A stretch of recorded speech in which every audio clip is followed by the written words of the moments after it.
noches, hermanos, ¿cómo están? Bueno, otra vez para celebrar la Cena del Señor. Este fue un año raro, ya hace unos días se cumplió un año del primer caso del coronavirus acá en Argentina. Ya sabemos que en el mes de octubre, noviembre, más o menos del 19, empezamos con este tema, o sea, más de un año. Y han pasado muchas cosas. Nos hemos visto a través de la virtualidad, a través de esta plataforma de YouTube. Hemos podido reunirnos, aunque sea a través de la pantalla, y ha sido muy bueno para todos. Para muchos incluso que no podían congregarse, ha sido muy positivo, pero sí extrañamos juntarnos, extrañamos abrazarnos, vernos, pero bueno, de a poco vamos a ir retomando, como dicen ahora, la nueva etapa esta de normalidad. No creo que volvamos a lo de antes, como era antes, por lo menos en el corto plazo, pero bueno, por lo menos ya nos estamos juntando un poco, con todos los cuidados necesarios. Ya hemos podido vernos con algunos hermanos, con cuidados, con protocolo, pero acá estamos, de nuevo para celebrar al Señor Jesús, a este que hace posible todo esto, que nos une. Y a mí siempre me gusta recordarlo y ponerlo en contexto, ¿no?, al Señor. Me cuesta a veces diferenciar a ese Jesús histórico y traerlo a la actualidad. Me cuesta pensar y ver cómo él pensaba, cómo los suyos pensaban, cómo sus contemporáneos vivían, y traerlo a la actualidad, al 2021. Pero bueno, a través de las Escrituras el Señor nos dejó muchos ejemplos, nos dejó muchos consejos para que podamos buscar su reino, buscar su presencia. Bueno, como digo, esta ha sido una semana media complicada para todos. Los chicos han vuelto a la escuela, tenemos muchos docentes en nuestra comunidad y ellos han empezado la escuela. Y bueno, todo esto trae mucho nervio, mucha preocupación, muchas idas y venidas. Bueno, como ustedes saben, Susi, mi esposa, es docente, así que ha tenido una semana bastante complicada. Pero bueno, con la ayuda del Señor hemos podido empezar. Pero bueno, eso es algo de lo que hacemos habitualmente. Muchos han podido retomar sus trabajos, sus actividades, algunos no todavía, y con mucho nervio, porque es volver, no sé si empezar, pero es como un reempezar. Bueno, como digo, Susi muy nerviosa, preocupada por su grupo de chicos, cómo iban a estar, cómo los iba a cuidar, con los protocolos, con idas y venidas. Un día decían una cosa, otro día otra, pero ya estamos llegando al final. Bueno, para cuando nos veamos ya vamos a finalizar la primera semana de las clases. Y como les decía, me gusta pensar en el Señor y ponerlo en el contexto, ¿no? Ponerlo donde Él se movía, donde Él se manejaba, en la situación histórica en que Él estaba. Y siempre para conmemorar este día de la Cena del Señor, me gusta mucho el pasaje de 1 Corintios 11, que empieza en el versículo 23, capítulo 11, versículo 23, dice: porque yo recibí del Señor lo que también os he enseñado, que el Señor Jesús, la noche que fue entregado, tomó pan. Y Pablo, que es el autor de esta carta, comienza diciendo: porque yo recibí. Él aprendió, él no estuvo, Pablo no estuvo en ese momento, en esa cena. Él recibió, le contaron, le dijeron cómo fue todo aquello, pero no estuvo. Y Pablo arma con esta cena este recordatorio del Señor, que hoy nosotros lo podemos leer en la Biblia. Pero el Señor Jesús, en ese momento que narran los evangelios, estaba llegando al final de su ministerio. Ya había prácticamente pasados los 3 años que se dice de que fue su ministerio principal, a partir de que él empieza a transmitir el reino de Dios, llegaba a su fin.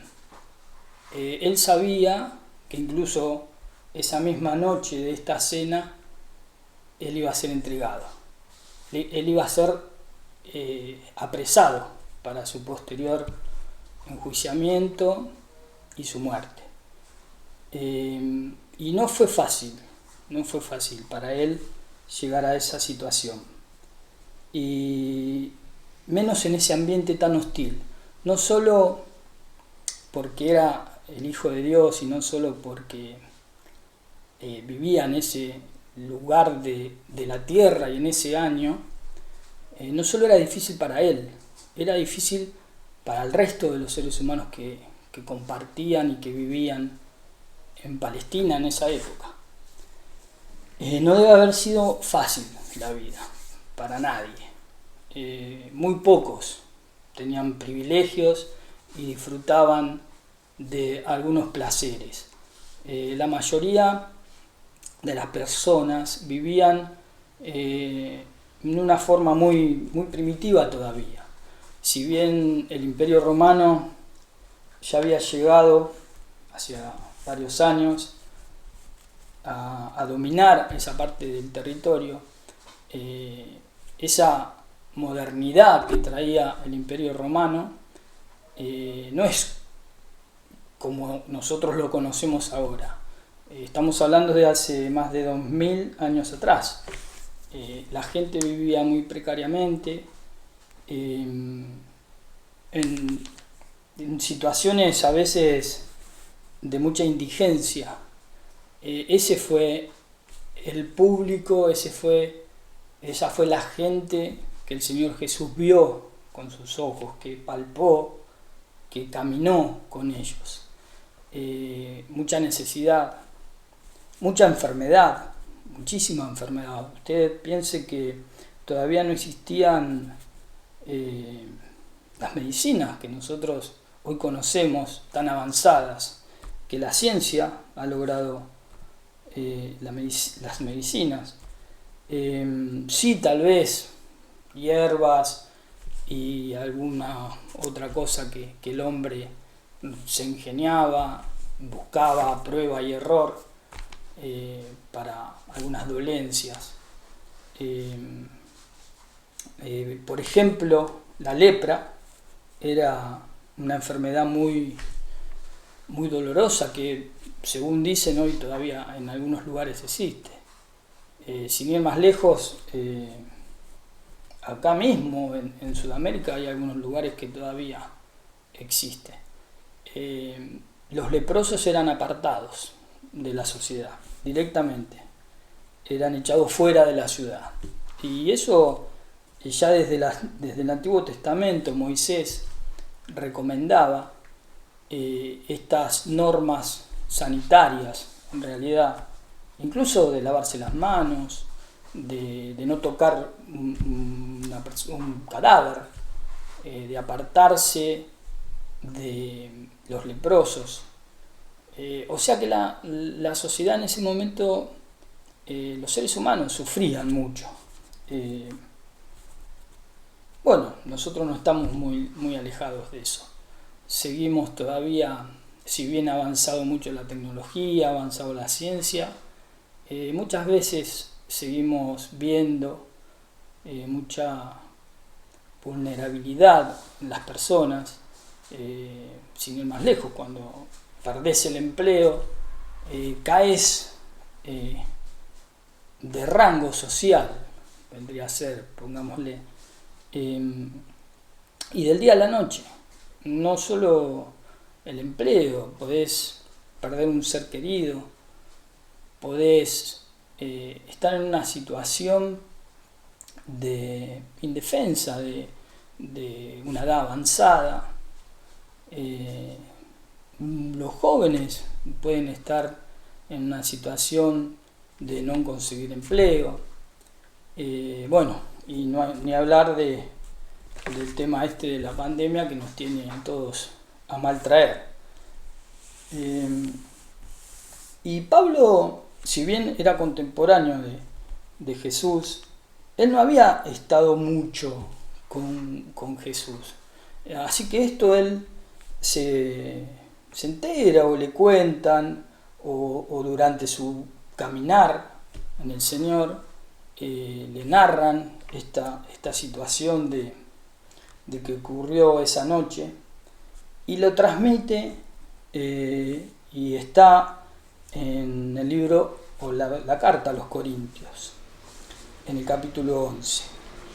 Y él dice que recibió del Señor lo que también Él nos enseña, Él nos transmite. Nosotros con esta actitud o con esto de todos los sábados contarnos las cosas que hace el Señor, que hizo y que seguirá haciendo en nuestras vidas, también estamos contando lo que hemos escuchado y lo que hemos visto del Señor.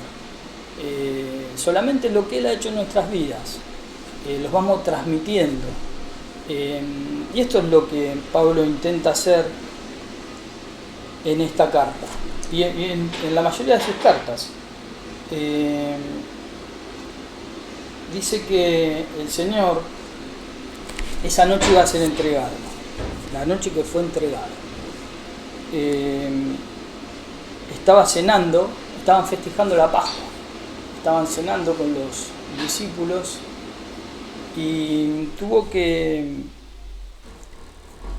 a modo de despedida, les dice o hace este acto de brindis, se podría decir, de agradecimiento a Dios por los alimentos y por la copa, pero tenía otra simbología, tenía otro fin esto, que era que ese iba a ser su última cena con ellos, su último encuentro personal con ellos, íntimo, y él quería transmitirles a ellos que cada vez que se juntaran y que bebieran y que comieran del pan, hicieran memoria de él.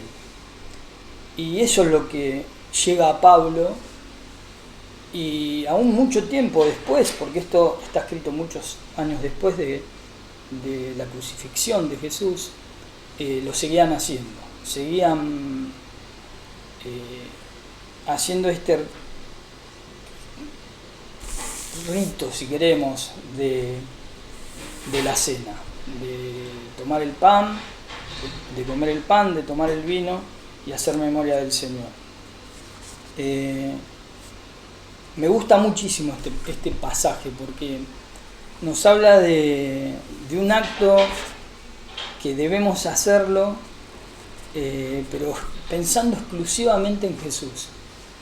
No es una enseñanza más, como puede haber en la Biblia, donde podemos debatir y podemos pensar que pudo haber pasado, o como las parábolas que pueden llegar a tener un cierto sentido, una cierta enseñanza para nosotros y para todas las generaciones. Este pasaje simplemente nos pide que hagamos memoria de Él, que nos acordemos de Él. Y yo venía pensando, qué difícil que es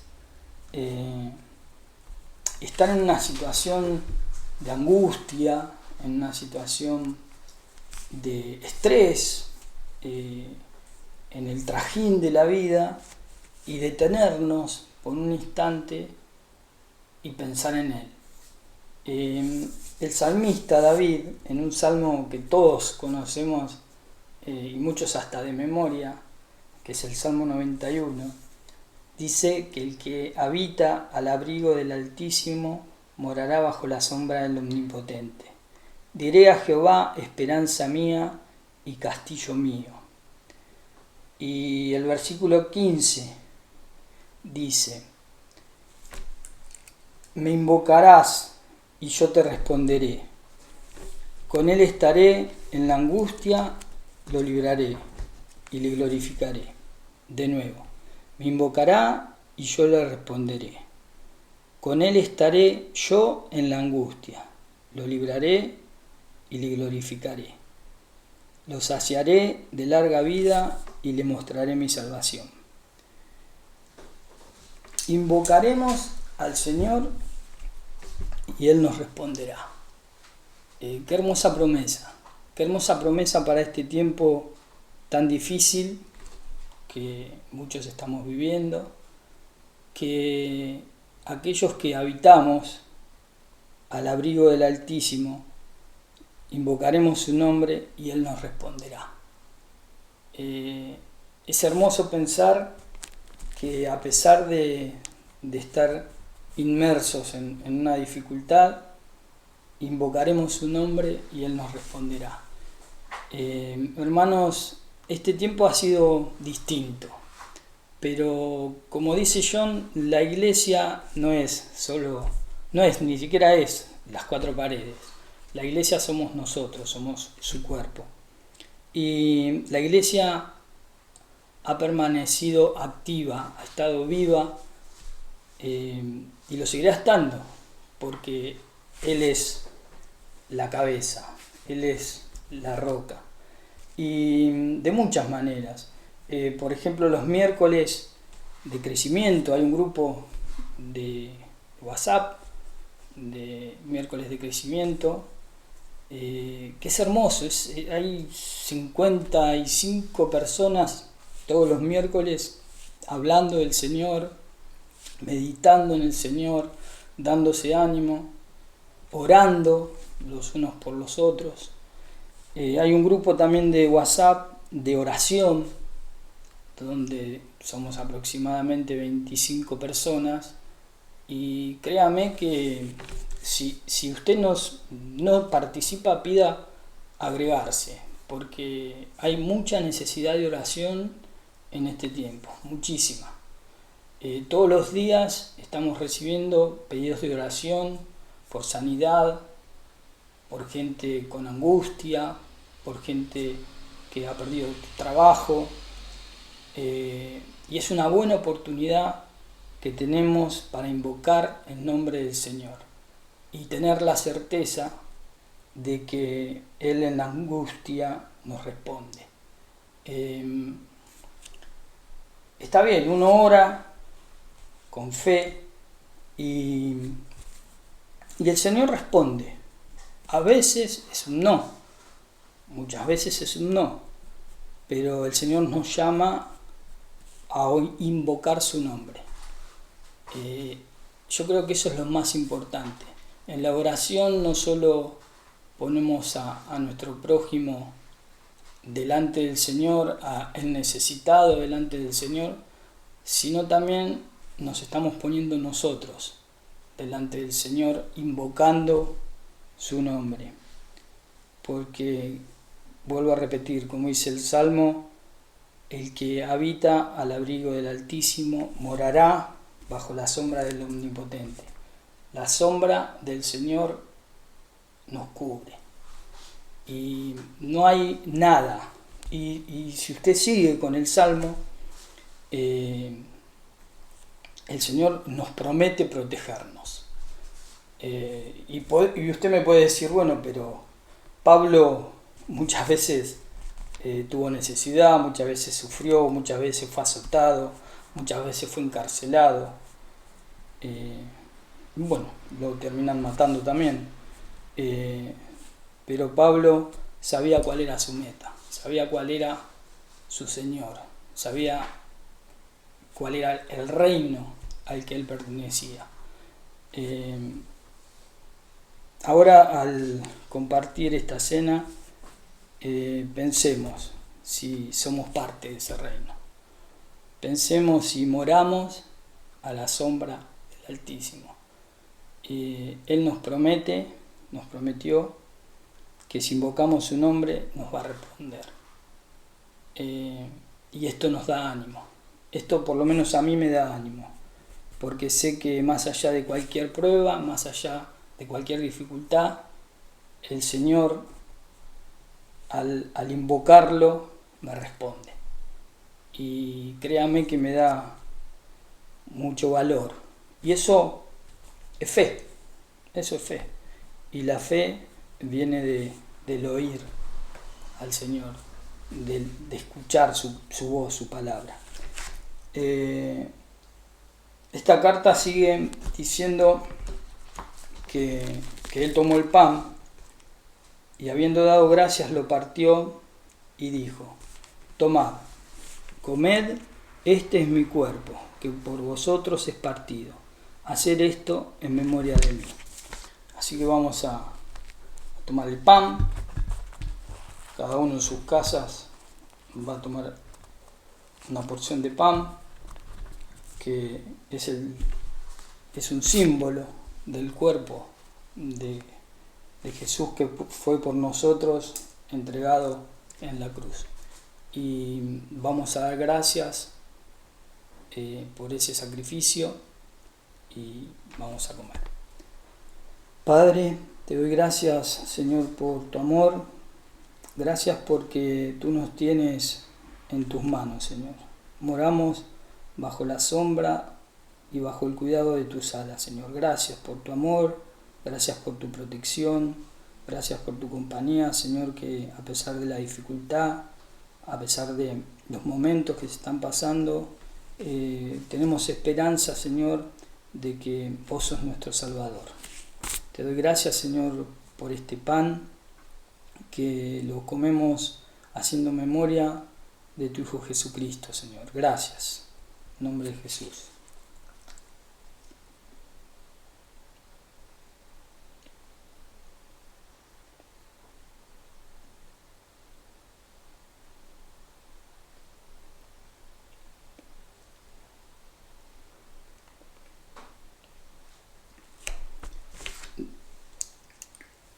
Dice su palabra que asimismo también tomó la copa después de haber cenado, diciendo: esta copa es el nuevo pacto en mi sangre.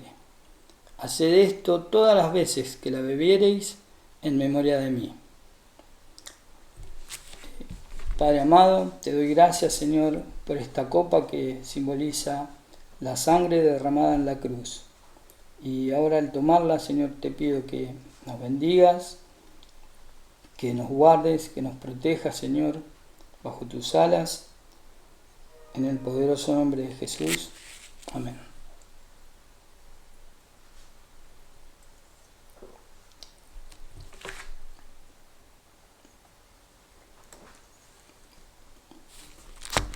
Así pues, todas las veces que comiereis este pan y bebiereis esta copa, la muerte del Señor anunciáis hasta que Él venga. Esto, queridos hermanos, estamos anunciando la muerte del Señor Jesús hasta que Él venga. El Señor viene pronto, como dice su palabra. Debemos estar preparados, debemos estar bajo su abrigo, para que cuando Él venga nos encuentre preparados y unidos. Tal vez no estemos congregados en el lugar físico, pero sí nos va a encontrar unidos en lo espiritual, en espíritu, como iglesia, como su iglesia. Gracias, queridos hermanos, por darme esta oportunidad, y me quiero despedir con una oración. Padre, te doy gracias por este día, gracias por mis hermanos, gracias por todas las personas que esta tarde están escuchando tu palabra, Señor. Te pido que los bendigas, te pido que aún aquel que no te conoce, Señor, que pueda escuchar de vos, que abra su corazón, Señor, para que tú puedas morar en él. Gracias, Padre, gracias por tu amor, por tu misericordia y porque nos guardás hasta este momento, Señor. Te lo agradezco en el nombre del Señor Jesús. Amén.